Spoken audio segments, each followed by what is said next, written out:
We are moving on to Nasarawa State now, where the People's Democratic Party and the Governing All Progressives Congress have been at loggerheads over the outcome of the governorship election in the state.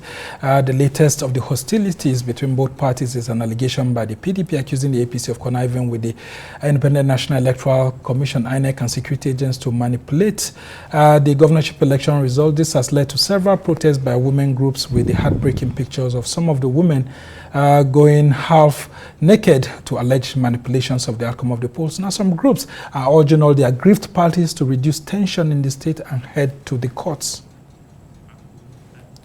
Well, joining me in the studio is one of the men in the eye of the storm, and of course, he is the governorship candidate of the PDP in Nasarawa State, David Ombugadu.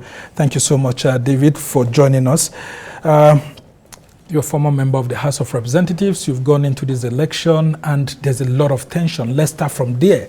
People have been calling on you, including officials of the state government, to speak with some of these women that have been protesting half naked, to call them to order to reduce the tension in the state. What have you been doing to ensure that there's peace in Nasarawa State as you go about, pursuing your case? Oh, thank you, Sambo. I'm so happy that you recognize that I was once a parliamentarian. I represented the people of Akwanga, Wamba, and Nasarawa Federal Constituency, the National Assembly, for 8 good years. I know some of the features, some of the things we do is to accommodate complaints, is to receive people, protesters, almost on daily basis. People have been coming to us to express their dissatisfaction about either policy issues, about act of the parliament, about some other injustice around their communities. That we've been doing. So you're used to receiving complaints of injustice. Yes, of course. That's one of them now is people protesting about how the elections went, with specific issues about the declaration made by INEC and all of that. How have you been speaking with some of these groups? Because, some of the state government officials are saying that if only you're able to speak with some of these women, they wouldn't go around protesting half naked and all of that, the political tension in the state is so much. Okay, 3 things are prominent in what the women are doing. Those women are mothers of Nasarawa State. Those women, 80% of them are widows that lost their husbands as a result of insecurity in Nasarawa State. They are our mothers. We respect them. We cherish them. Whatever made them to come out to express their emotional self are things that, as leaders, as responsible leaders, we need to really engage them. Really need to invite all the relevant stakeholders. I'm talking about civil society organizations. I'm talking about Arise TV. I'm talking about all the media stations. They need to engage them to know what's prompted them to do that, to appreciate their grievances. Is the outcome of the elections? No, it's one of it. Of course. It's just one of it. It's one of it. Okay, so yes. What are the other issues? For a very sustained period of time, these women can't even go to their farms. They can't live in their village areas, in their communities. They are being harassed. They are being intimidated. They are being most of them can't even go to their farms. Being raped. Issues of insecurity. Yes, being raped in their villages. And we have a government in Nasarawa State. We have a governor that has all the security votes to motivate the security agencies to work, to do their duties. These women, like I said, 80% of them are widows. We know them. Most of them participated in 2019 election. They knew what transpired in 2019 election. Yeah, you contested in that election. Yes, too. I was the candidate in 2019. I participated in debate with Sule. Being a parliamentarian, I can tell you what I have done for the people and why I am their preferred choice. I met with Sule in our debate. That's Abdullah Sule, the governor. In 2019, I knew that he has nothing to offer. I have been in the parliament for 8 years. In my record of achievement and impact in Nasarawa State, I have traversed around Nasarawa State. Personally, in terms of, when you're looking about some of the components or some of the indicators of sustainable development, water is key. Water and sanitation is part of the component of sustainability. We're going to discuss that. But as a parliamentarian, I know my responsibility is to make laws for others in society. That I have done successfully. For me to be a member of parliament, I've been a part of so many committees of the parliament. And the House of Reps specifically. Yes. And a lot of engagement. And to my credit, in Nasarawa State, we have drilled, as part of our intervention program as a parliamentarian, I have done over 230 hand pump boreholes in 3 local governments. Well, nobody has done 10. Government. Nobody, yes. No, I will explain these are state federal constituency projects here and there. But just as we get into this conversation, I just want you to talk to us about the dynamics of Nasarawa State and how people say that you're too young to govern that state. Because if you've had the likes of Abdullah Adamu, Akwedoma, and all of that, these are older men who are able to, because Nasarawa State is diverse, the thinking among some of these people that maybe that's the reason why Abdullah Sule, continues to, get some votes here and there, because people say that you seem younger to be able to understand how to govern the state. Talk to us about why you've consistently gone into this election. In 2019, you sought for this governorship position. You didn't get it. In 2023, again, it has eluded you. Is it like a learning curve, or you think that you actually won this election and it's stolen from you? Well, addressing the issue of being too young, for someone that has gone to the parliament, I've been in the parliament for 8 years. At the age of 31, I was unanimously voted to represent Akwanga North constituency at the National Assembly. It's not House of Assembly, sir. And there are precedents, there are a lot of governors that were governors today. They left National Assembly to be governors in their various states. National State cannot be different. And anybody that will say David is too young to govern Nasarawa State should also profile who is David. What have I done for the people? It's about governance, not about age. We have seen the past president. At what age did they govern the country? So nobody should say that I am too young to govern Nasarawa State. Besides, for them, for the constituency or for Akwanga North to vote me for the second time, haven't voted me for the second time to represent them, shows that there is something about me that they believe, they have tested me, they have trusted me. So governing Nasarawa State, between myself, that has been in the parliament for 8 years, that have impacted the lives of people of Nasarawa State, that have drilled 1,500 boreholes, attracted 18 primary health centers, and currently we have 18,000 lives that are placed on free NHIS in Nasarawa State. And someone that has never tested politics, that has never represented the people of Nasarawa State in any political position, all he has done is to work for Dangote and then to come and be the governor. Who will you choose to be the governor of Nasarawa State? In terms of impact, quality impact, who will you prefer to be the governor of Nasarawa State? Now, let's talk about... I have been engaging with people... your politics there. You went into an alliance with the Labour Party. Labour Party won the state in terms of the presidential election, and because of that, there was this fever pitch where we saw you enter into an alliance with Labour Party. What did you learn from that alliance with the Labour Party, and is that the reason why you are going to court to say that with the alliance you forged that it was enough for you to have won the election, considering the outcome of the February 18 election results at the presidential level and senatorial and House of Reps? Okay, you see, inclusiveness is part of indicators of good governance. How to relate with people, how to bring everybody on board to work with you, how to negotiate with people, how to share political power. Those were the things that we were very transparent in engaging the Labour Party to say, come, let us rescue our state. We know that you have something to offer and we have something to offer. But from what is evident in Nasarawa State, like the local government I came from, there is no 1 kilometer asphalt road done by this government. And I know there are several other local governments in Nasarawa State. You can investigate. Well, the governor says he's working well and he deserves the election. What do you expect? And of course, he has brought lots of foreign direct investments in the state, including, big rice farms, Dangote, and all of that. Talk to us about that. And yet, the same governor lost election to us with about 8,000 votes in his local government. And you think the people are with him? Yet his deputy lost election to PDP in his local government, Doma local government, and you think that the people are with them? the party, national, state chairman, and even the campaign DG lost election in Karo local government. The campaign DG is from Karo local government. The people of Karo rejected him and they voted PDP. The national chairman, who is a Democrat, you mentioned it, yes, you mentioned it. He's been a Democrat. He lost to Labour in his unit. He has not complained. But the governor, there are units in his wards that were destroyed because he's afraid of losing his wards. And but yet in his local government, we defeated him hands down with 8,000 votes.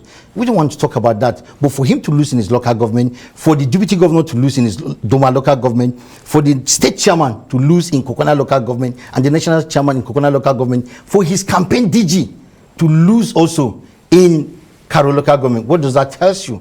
And that is why when you look at the demonstration of those women, don't look at their emotional self.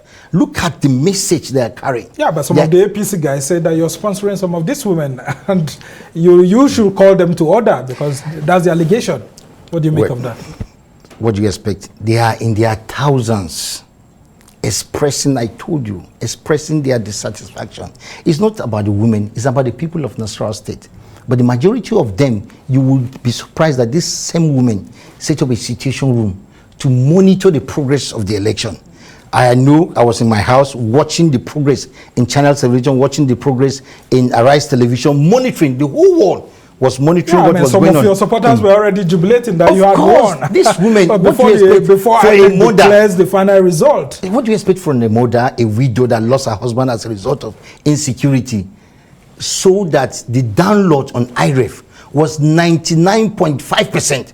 What we're waiting for, that one is a substantial compliance in terms of the outcome. One should start celebrating. When the download on IREV was 99.5%, what we were waiting for was just 4 units, in Gayam ward, and then 2 units in Awe local government, in Tunga local government. But we have received our situation room have collated everything, and we're leading. We led. Just that, and then in that same election, the House of Assembly accreditation of Gayam ward was 13,000. But suddenly, the one that returned Sule, they added figure from 13,000 to 33,000 accreditation out of 34,000 registered voters. Sir, it has never happened in the history of election in Nigeria, where 34,000 registered voters and 33,000 came out to vote. Yeah, I never want to talk about this. But those are the things, those are the messages on the placard that those women are carrying. Please explain how 33,000 accreditation out of 34,000 accreditation. But what did your own party agents give to you? Because you had party agents across these places. They gave us 13,000. What INEC placed? No, those women are volunteers that are also monitoring the election. Oh, okay. So you try to understand their emotion. They monitor the election. Some of them are agents. They know they know that the accreditation in Gayam ward is 13,000. But then there is a magical 3 figure that made it 33,000 for Sule. But in the same election for House of Assembly, it was 13,000 that was declared.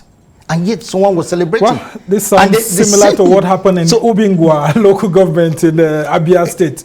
Now, as we try to round off this conversation... Did you mention Abia State? Yeah, I mean, I said it sounds close to what happened in Obingwa. Yes, they got justice by the return...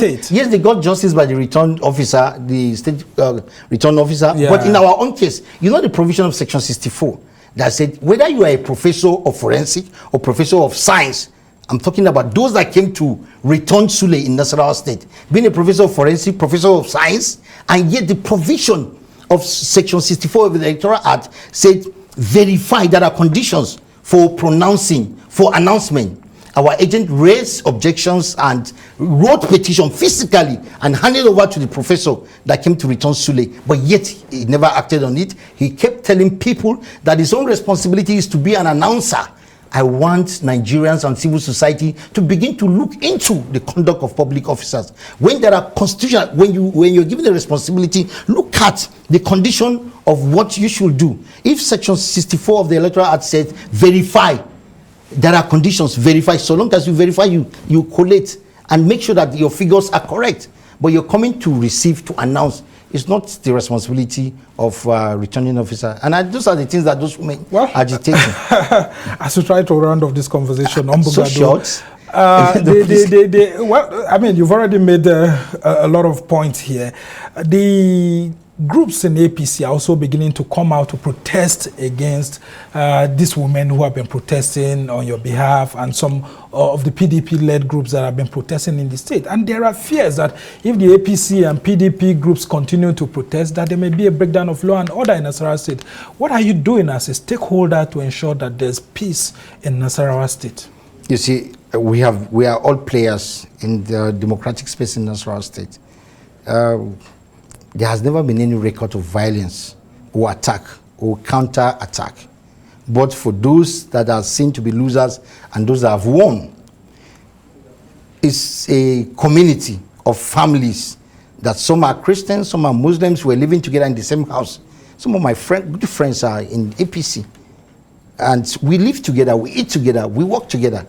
So these women have been protesting, carrying a message on their placards, and it's very peaceful. And it's their constitutional right to express themselves, to call on relevant authority, to call on the judiciary, to call on relevant authority, civil society, international community, to have their eyes in what is happening in Nasarawa State. Just like what transpired in 2019. Card reader failed to work out of 616,000 accreditation. According to INEC CTC that we got from INEC, card reader failed to work up to 84% of the total this thing. So what is happening in Nasarawa State is not new. They are traditional riggers. They've done it in 2019, and they can't go scot-free in 2023. Well, we have resolved, and that is why we have the best team of lawyers. I don't want to discuss this issue because my lawyers, for you to actually head to. But what I'm more interested in is to ensure that there's no breakdown of law and violence, because I mean, these APC-led groups are already calling on the state government and the police to ban protests in Nasarawa State, because they say the PDP is telling lies against the Abdullahi Sule-led state government, and that the APC won the elections, that you're not making use of the cause, you want to cause chaos in the state. You see, it's left for the authority. Either their allegiance and order of duty is to the country or to Sule. Sule cannot use these people as his instrument of suppression. We will resist that. We will say no to that.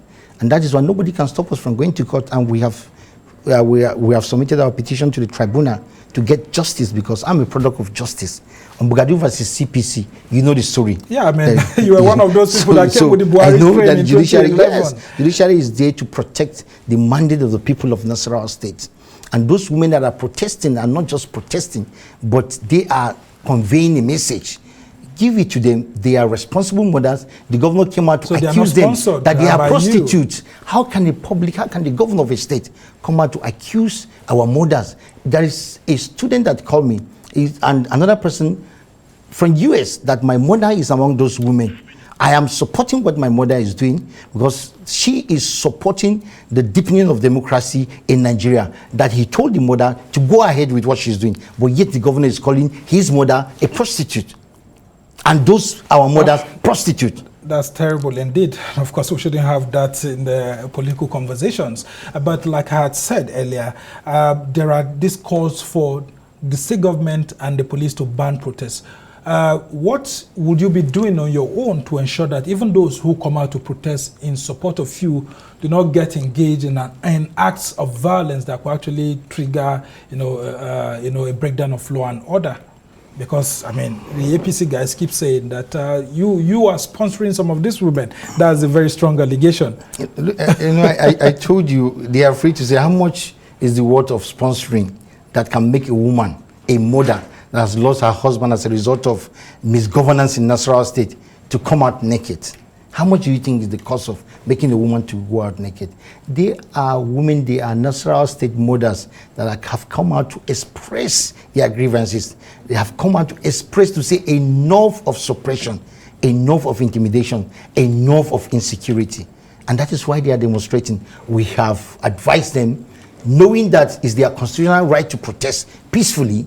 We have advised them to do what is right.